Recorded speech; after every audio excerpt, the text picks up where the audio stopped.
The story goes that when Michelangelo unveiled his David, the Pope asked the sculptor how he created such a magnificent piece of art. "It's simple," Michelangelo replied. "I just strip away all the pieces that aren't David." It's a great line, but the more honest answer might have been, "It's simple. I just strip away all the muscles from a human cadaver." Today we'll be diving into the weird history of how Michelangelo Buonarroti and Leonardo da Vinci used human dissection to help them become two of the greatest artists of all time. But before we get started, be sure to subscribe to the Weird History channel. Oh, and that's just not enough. Leave us a comment so you can let us know what other famous artists you would like to hear about. Okay, grab yourself a big old box of Band-Aids, because this one cuts deep.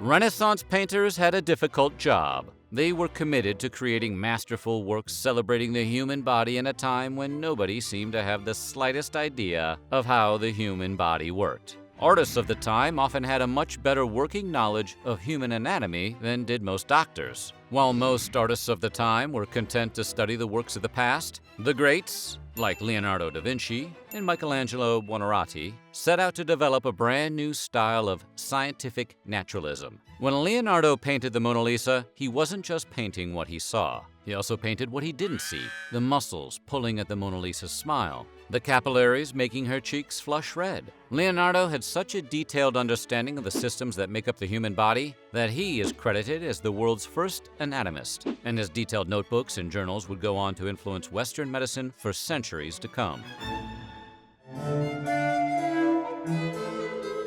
Leonardo da Vinci believed the workings of the human body to be an analogy for the workings of the universe. After all, if man was created in God's image, then it would stand to reason that one could explore God through man. It's not hard to imagine that Leonardo and his compatriots like Michelangelo found their studies of the human form to be no less than an act of worship, a holy mission, one for which laws and ethical concerns need not apply. For centuries, live nude models were the best way of modeling the human figure. But Renaissance men like Leonardo and Michelangelo weren't satisfied with this time-tested technique.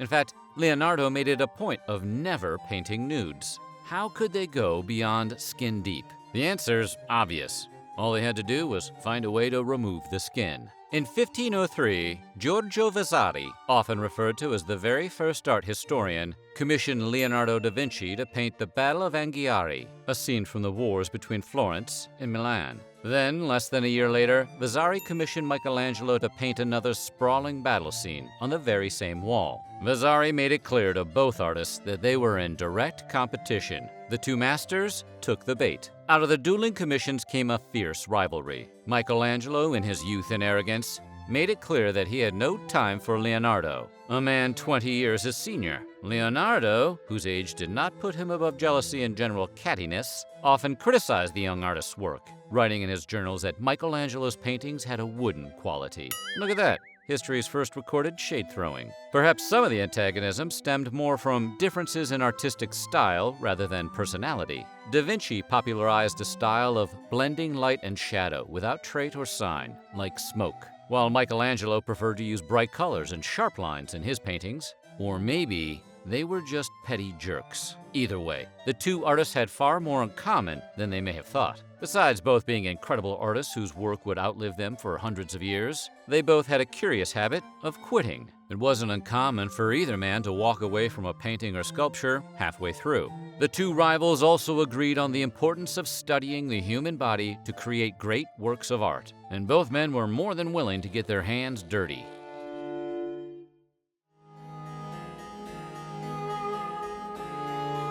At 16, Michelangelo was already certain that the key to greater art was to study the human body in greater detail. While staying as a guest of the convent of Santa Maria del Santo Spirito, Michelangelo allegedly made the prior a rather macabre request. He wanted to dissect the corpses coming out of the convent's hospital. The prior granted Michelangelo's request on the condition he created a new crucifix for the sanctuary. In his Life of Michelangelo, author ASCANIO CONDIVI described Michelangelo's study of corpses as advancing his knowledge more so than any other study previously. Through dissection, stated CONDIVI, Michelangelo did so many dissections that it outnumbers that of those who are professional in that field. Human dissection was Michelangelo's idea of a party, and Michelangelo was a party dude. Leonardo's anatomical studies started humbly, with the sketching of a human skull. But Da Vinci soon realized that having a skull would not be enough to get him ahead.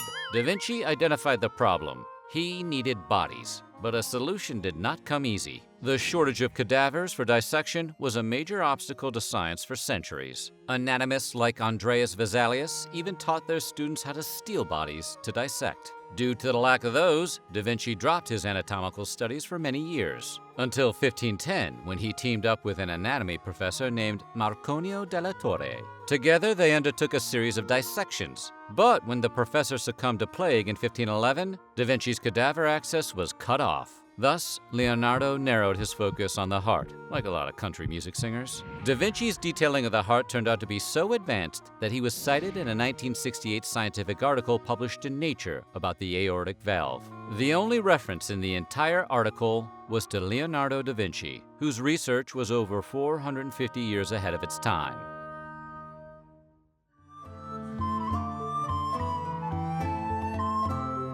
While Michelangelo's anatomical studies were driven by a desire to understand the shape of the body and its appearance, Da Vinci wanted to understand the human body so well that he could capture even the smallest hint of movement in his art. While Michelangelo would stop his dissections at the muscles, Leonardo would, to turn a phrase, dig a little deeper. Da Vinci longed to know the truth of a gesture. He wasn't satisfied knowing how something looked, he wanted to know how it worked. This line of inquiry led to his being dubbed the most significant artist-anatomist in history. Throughout his life, Leonardo created 240 individual drawings and over 13,000 words of notes describing not just muscles, but skeletal systems, nerves, and sinew. Today, his collection is known as Anatomical Manuscript A, and it contains several insights into human anatomy. Da Vinci was also responsible for innovating dissection itself. Using his artistic skill, he innovated a method of illustrating dissections by showing the dissection of muscles in layers. This method was incorporated into the most famous anatomy book of the Renaissance, Andreas Vesalius's De Humani Corporis Fabrica, published in 1543, and it is still highly influential today. Leonardo and Michelangelo weren't the only Renaissance men using dead bodies to further their art. Baccio Bandinelli, famous for sculpting Hercules in the Piazza della Signoria in Florence, once told a potential patron, "I will show you that I know how to dissect the brain, and also living men, as I have dissected dead ones to learn my art." Similarly, in his Lives of the Artists, that troublemaker Vasari dubbed Florentine artist Antonio Pollaiuolo the first master to skin many human bodies in order to investigate the muscles and understand the nude in a more modern way. So it turns out Michelangelo and Leonardo were more products of their time than grave-robbing psychopaths. But the whole thing is, you have to admit, pretty weird. Huh?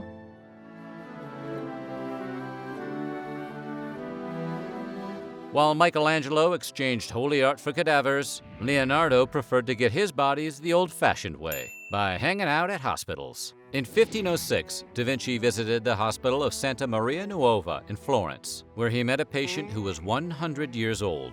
Leonardo befriended the old-timer, gaining his friendship and, more importantly, his permission to cut him open after he croaked. But it is thought that perhaps there may have been an even darker side to the great artist's methods. In the 16th century, a rumor circulated that Michelangelo murdered a porter, not to dissect him, but to witness the agony on his face so he could better depict the suffering of Christ in his renderings of the crucifixion. This rumor is unsubstantiated and most likely false, but it would make for some pretty cool fan fiction. Da Vinci is said to have targeted poor foreigners at hospitals in Milan and Rome.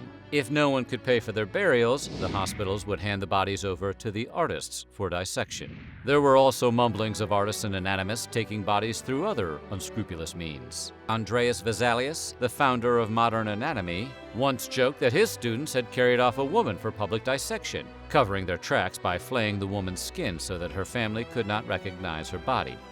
Andreas Vesalius? What a kidder. That's a funny joke, I guess. But all good things and human dissections must come to an end. Sometime in the first decade of the 16th century, Leonardo was publicly accused of unseemly conduct and/or witchcraft. This ambiguous accusation was nevertheless a direct result of his morbid anatomical studies, and it forced him to hang up his scalpel once and for all.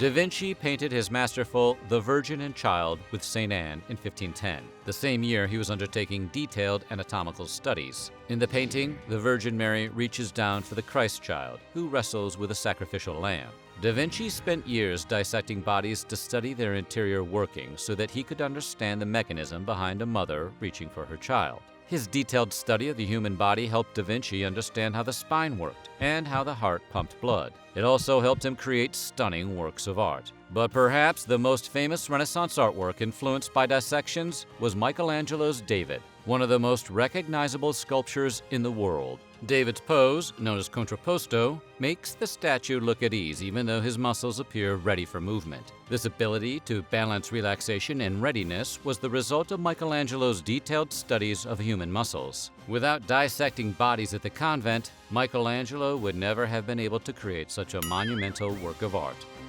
So what do you think? Great grave robbers or just great? Tell us why or why not in the comments below. And while you're at it, check out some of these other videos from our weird history.